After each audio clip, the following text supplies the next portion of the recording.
for nationwide global. In the foreign news, Finance Minister Stepan's next premier. and in the sports news, Salute Slim for display of proof. hiring of 30,000 new teachers and 12,000 new nurses planned next year. Here's Rudy Andrada reporting. According to Budget Secretary Florentino Abad, government will hire 30,000 new teachers and 12,000 nurses next year. It was told the House Appropriators Committee that the proposed 238.8 billion pesos budget of the Department of Education for 2012 includes 2.9 billion pesos for 30,000 new teachers.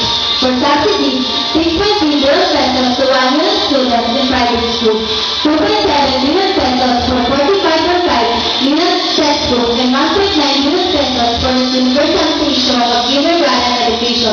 Abad said that aside from 12,000 new nurses, the government will also hire 200 additional doctors and 1,021 midwives. Back to you, Liz.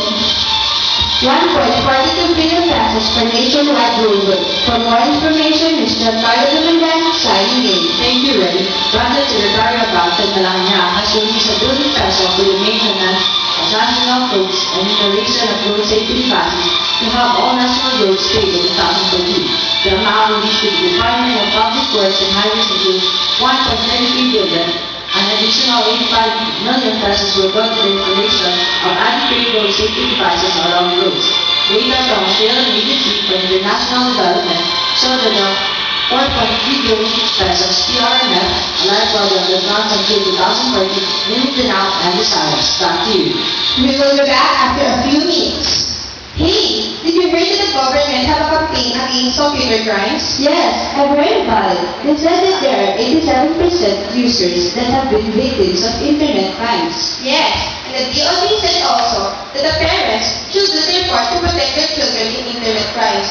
And earlier, they launched the Project AngelNet. Project AngelNet? What is it all about? It was a 24/7 operator center and website aimed at fighting online sex predators and cyberbullies. Oh, hope it will help the internet users. Yes. This portion is brought to you by Project AngelNet. For more information, please log on to www.cidgangelnet.ph. And now we're back. Time check. It's 5:08 in the afternoon. Back to the news. Finance Minister Japan next premier, with Clarence Malanes on air. Tokyo Japan selected Finance Minister Yoshihiko